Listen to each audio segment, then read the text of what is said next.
ನಮಸ್ತೆ ವೀಕ್ಷಕರೇ, ನಮ್ಮ ಇವತ್ತಿನ ರೆಸಿಪಿ ಪಾಲಕ್ ಸೊಪ್ಪಿನ ಸಾರು ಹೇಗೆ ಮಾಡೋದು ಅಂತ ನೋಡೋಣ. ಎಲ್ಲರಿಗೂ ಸವಿತಾ ಸೋಮ್ ಕಿಚನ್ಗೆ ಸ್ವಾಗತ. ಇನ್ನೂ ಯಾರೆಲ್ಲ ಸಬ್ಸ್ಕ್ರೈಬ್ ಆಗಿಲ್ಲ ಪ್ಲೀಸ್ ಈಗಲೇ ಹೋಗಿ ಸಬ್ಸ್ಕ್ರೈಬ್ ಮಾಡಿ. ಈಗ ಶುರು ಮಾಡೋಣ. ಮೊದಲಿಗೆ ಸ್ಟವ್ ಹಚ್ಚಿ ಒಂದು ಕುಕ್ಕರ್ನ ತಗೊಂಡು ಇಲ್ಲಿ ಒಂದು ಹಿಡಿ ಆಗುವಷ್ಟು ತೊಗರಿಬೇಳೆನ ತೊಳೆದು ಹಾಕ್ತಾ ಇದ್ದೀನಿ. ಈಗ ಇಲ್ಲಿ ಒಂದು ಕಟ್ ಪಾಲಕ್ ಸೊಪ್ಪು ತೊಗೊಂಡಿದ್ದೆ, ಕ್ಲೀನಾಗಿ ತೊಳೆದು ಇಟ್ಕೊಂಡಿದ್ದೀನಿ, ಅದನ್ನು ಹಾಕ್ಕೊಳ್ಳೋಣ. ಅನಂತರ ಪಾಲಕ್ ಸೊಪ್ಪಿನ ಜೊತೆನೇ ಒಂದು ಸ್ವಲ್ಪ ಕೊತ್ತಂಬರಿ ಸಹ ಹಾಕಿದ್ದೀನಿ.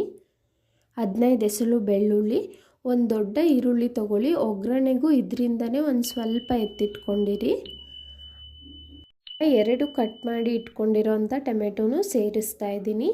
ಅನಂತರ 4 ರಿಂದ 5 ಹಸಿಮೆಣಸಿನಕಾಯಿ ಖಾರಕ್ಕೆ ತಕ್ಕಂತೆ ನೋಡಿಕೊಂಡು ಹಾಕೊಳ್ಳಿ. ಇದೇ ಗ್ಲಾಸ್ನಲ್ಲಿ 2 ಗ್ಲಾಸ್ ಆಗೋವಷ್ಟು ನೀರನ್ನ ಹಾಕ್ಕೊಳ್ತಾ ಇದ್ದೀನಿ. ನಿಮಗೆ ಸಾಂಬಾರ್ ಕ್ವಾಂಟಿಟಿ ಎಷ್ಟು ಬೇಕು ನೋಡಿಕೊಂಡು ನೀರನ್ನ ಹಾಕ್ಕೊಳ್ಬೋದು. ರುಚಿಗೆ ತಕ್ಕಷ್ಟು ಉಪ್ಪನ್ನು ಹಾಕ್ಕೊಳ್ಳೋಣ. ಹಾಗೆ ಒಂದು 2 ಟೇಬಲ್ ಸ್ಪೂನ್ ಆಗುವಷ್ಟು ಎಣ್ಣೆನೂ ಸಹ ಸೇರಿಸ್ತಾ ಇದ್ದೀನಿ. ಈಗ ಕುಕ್ಕರ್ನ ಕ್ಲೋಸ್ ಮಾಡಿ 2 ವಿಸಿಲ್ ಬರೆಸ್ಕೊಳ್ಳೋಣ. ಚೆನ್ನಾಗಿ ಸಾಫ್ಟಾಗಿ ಬೆಂದಿರುತ್ತೆ. 2 ವಿಸಿಲ್ ಸಾಕಾಗುತ್ತೆ ನೋಡಿ. 2 ವಿಸಿಲ್ ಬಂತು. ಕುಕ್ಕರ್ನ ಓಪನ್ ಮಾಡ್ತಾ ಇದ್ದೀನಿ ತಣ್ಣಗಾದ ನಂತರ. ಅದರೊಳಗೆ ನೀರೇನಿದೆ ಅದನ್ನು ಸಪ್ರೇಟ್ ಮಾಡ್ಕೊಳ್ಳಿ, ಯಾಕೆಂದರೆ ನಮಗೆ ಸ್ಮ್ಯಾಶ್ ಮಾಡೋಕ್ಕೆ ಈಸಿ ಆಗುತ್ತೆ. ನೋಡಿ, ಈ ರೀತಿ ಸ್ಮ್ಯಾಶರಿಂದ ಅಥವಾ ಸೊಪ್ಪು ಮಸಿಯೋ ಕೋಲೆಲ್ಲ ಇರುತ್ತಲ್ಲ ಅದರಿಂದನೇ ಸ್ಮ್ಯಾಶ್ ಮಾಡ್ಕೋಬೋದು, ಚೆನ್ನಾಗಿ ಸಾಫ್ಟಾಗಿ ಬೆಂದಿರೋದ್ರಿಂದ. ಈ ರೀತಿ ಸೊಪ್ಪನ್ನು ಮಸ್ತು ಮಾಡೋದ್ರಿಂದ ರುಚಿ ತುಂಬಾ ಚೆನ್ನಾಗಿರುತ್ತೆ. ನೀವು ಮಿಕ್ಸಿ ಜಾರ್ಗೂ ಹಾಕ್ಬೋದು, ಆದರೆ ನುಣ್ಣಗೆ ಪೇಸ್ಟ್ ಥರ ಆಗಿಬಿಡುತ್ತೆ. ಅದಕ್ಕಿಂತ ಈ ರೀತಿ ಮಾಡೋದು ತುಂಬಾ ಟೇಸ್ಟಿಯಾಗಿರುತ್ತೆ ಸೊಪ್ಪಿನ ಸಾಂಬಾರು. ಈಗ ನಾವು ಸಪ್ರೇಟ್ ಮಾಡಿ ಇಟ್ಟಿದ್ದಂಥ ನೀರನ್ನ ಹಾಕ್ಕೊಳ್ಳೋಣ.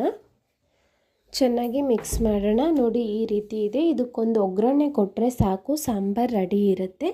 ನಾನೀಗ ಸ್ಟವ್ ಹಚ್ಚಿ ಒಂದು ಪ್ಯಾನ್ ಇಟ್ಟು 2 ಸ್ಪೂನ್ ಆಗುವಷ್ಟು ಎಣ್ಣೆನ ಹಾಕ್ಕೊಳ್ತಾ ಇದ್ದೀನಿ. ಒಂದು ಅರ್ಧ ಸ್ಪೂನ್ ಆಗುವಷ್ಟು ಸಾಸಿವೆ ಹಾಕ್ಕೊಳ್ಳಿ. ಸಾಸಿವೆ ಸಿಡಿದ ನಂತರ ನಾನು ಎತ್ತಿಟ್ಟಿದ್ದೆ ಈರುಳ್ಳಿನ ಅದನ್ನು ಹಾಕ್ಕೊಳ್ತಾ ಇದ್ದೀನಿ. ನೀವು ಸಣ್ಣ ಸಣ್ಣ ಸಾಂಬಾರು ಈರುಳ್ಳಿ ಅಂತ ಬರುತ್ತೆ, ಅದು ಹಾಕಿದ್ರೆ ಇನ್ನೂ ತುಂಬಾ ರುಚಿಯಾಗಿರುತ್ತೆ ಸಾಂಬಾರುಗಳು. ಅನಂತರ ಹಸಿ ಕರಿಬೇವನ್ನು ಹಾಕ್ಕೊಳ್ತಾ ಇದ್ದೀನಿ.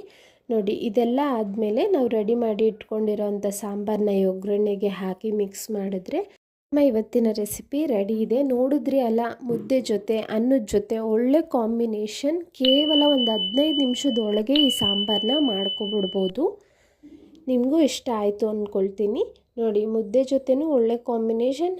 ಇದ್ರ ಜೊತೆ ಒಂದು ಸ್ವಲ್ಪ ಉಪ್ಪಿನಕಾಯಿ ಅಥವಾ ತುಪ್ಪ ಎಲ್ಲ ಇದ್ದರೆ ಇನ್ನೂ ರುಚಿ ಹೆಚ್ಚಾಗುತ್ತೆ.